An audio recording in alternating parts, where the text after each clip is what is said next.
aujourd'hui. C'est avec notre experte Judith Cohen-Solal. Bonjour Judith.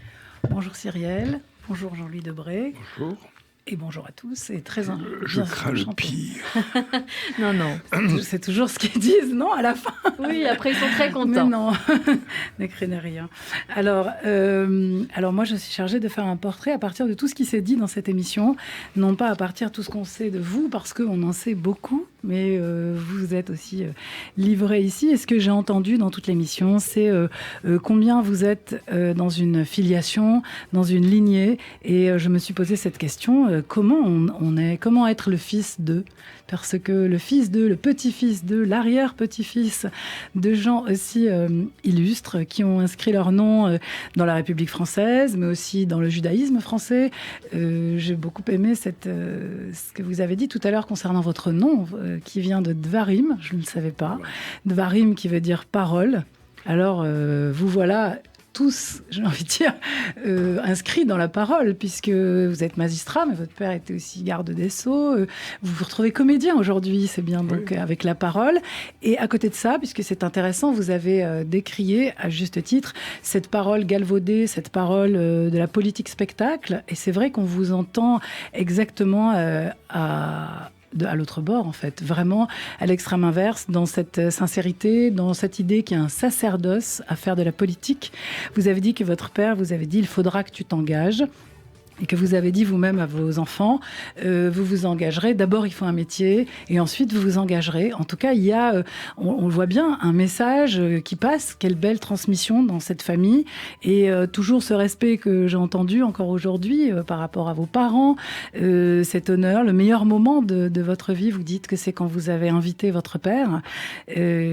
Ça, c'est quand même très beau, que ça soit ça qui vous reste. Et je suis toujours étonnée, c'est pour ça que je disais comment être le fils d'eux, par le fait qu'on puisse justement s'inscrire à la fois dans une lignée, une transmission, et habiter soi-même des fonctions, être soi-même, alors qu'on est dans une espèce d'injonction. Voilà, il faut faire ça.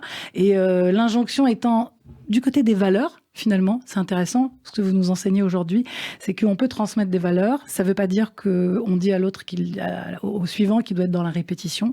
Ça veut dire justement que chacun a à faire son chemin, tout en gardant ses valeurs. Alors, je crois que c'est une très belle leçon que vous nous avez donnée aujourd'hui. Vous m'avez fait penser à cette injonction divine qui dit, tout début de Bereshit, je te donne la vie et la mort, tu choisiras la vie. Parce que c'est vraiment ça que j'ai entendu. D'ailleurs, vous le dites un peu. Partout, vous cherchez à être optimiste. Vous avez dit on est pessimiste d'humeur, on est optimiste de volonté. Et c'est vraiment ça, en fait, ce commandement qui dit tu choisiras la vie. C'est bien qu'il faut la choisir. Elle ne vient pas si facilement. Il y a des forces de destruction intérieures, extérieures. Et apparemment, vous avez su faire ça. Alors, je me suis dit, comme ça, avec humour, vous êtes le juif errant des métiers. Vous avez fait tellement de métiers, ouais. Alors toujours avec bonheur. Ça, c'est vraiment... vous avez une petite étoile, quand même, qui est là. On dit souvent qu'il y a le mérite des pères. J'entends ça vraiment. Zechuta Avot, qui, en fait, rejaillit. Et dans votre famille, il y a vraiment quelque chose de fort. Et souvent, je pense à un personnage biblique. Et alors, je vous dis, vous m'avez fait penser à Joseph. D'abord parce que vous êtes le petit dernier, si je ne m'abuse, d'une fratrie. Ensuite, pour des choses peut-être compliquées dans la fratrie, mais aussi parce que vous avez choisi justement d'être... vous avez dit que vous n'aviez pas envie d'être président de la République. Par contre, vous vouliez bien être à côté du roi. Vous avez eu un rôle important justement dans l'État, en gardant des valeurs. Vraiment Joseph. Et puis Joseph, il a eu plusieurs choses. Il a fallu qu'il s'en sorte, qu'il fasse lui-même son chemin, qu'il se sorte justement de certaines complexités dans les fratries. Et puis malgré tout, il a gardé ses valeurs, il a gardé son cap. Il s'est retrouvé à interpréter des rêves. Tiens, c'est étonnant pour un ministre. Et c'est pour ça que c'est étonnant. On vous voit comédien aujourd'hui, vous étiez ministre. Je crois que c'est vraiment très particulier. Et tout ça avec beaucoup de succès. Donc, je trouve que tout ce que j'ai à dire, c'est que vraiment, vous nous avez enseigné beaucoup de choses aujourd'hui. Merci. Je peux ajouter un mot ? Bien sûr. Toute ma vie, je me souviendrai, j'allais devenir ministre. Mon père allait mourir quelques semaines plus tard. Il m'a fait venir dans un effort énorme. Il m'a dit, tu vas retenir une chose.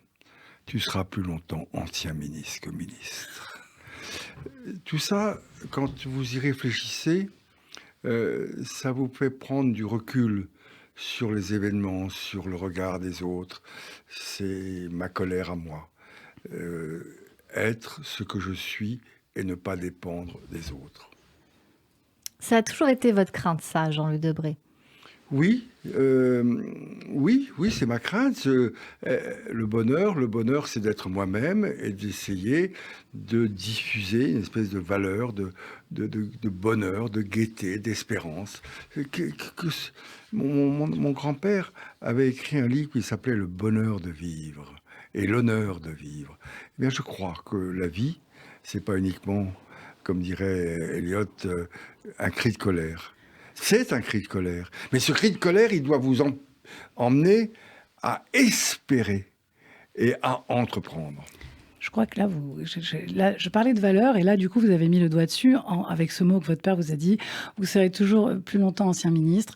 Et en fait, les valeurs, donc, c'est un tellement grand principe du judaïsme, c'est la lutte contre l'idolâtrie. Donc, absolument. Voilà, c'est pour ça que vous m'avez fait aussi penser Absolument. à Joseph, puisque c'est bien ça, en fait, savoir prendre de la distance et se rire des fonctions, des titres, et pourtant les habiter et en faire quelque chose. Je crois qu'il y a vraiment quelque chose là-dedans. Écoute, on a beaucoup parlé de bonheur et de transmettre le bonheur dans cette émission aujourd'hui. Alors, c'est la fin de cette émission, Jean-Louis Debré, mais je rappelle à nos auditeurs qui peuvent venir vous voir, bien évidemment, dans cette pièce de théâtre, ces femmes qui ont réveillé la France au Théâtre de la Gaîté Montparnasse. Un petit mot de la fin, Jean-Louis Debré? Vive le bonheur. Vive le bonheur. Écoutez, on le partage et on va venir vous voir.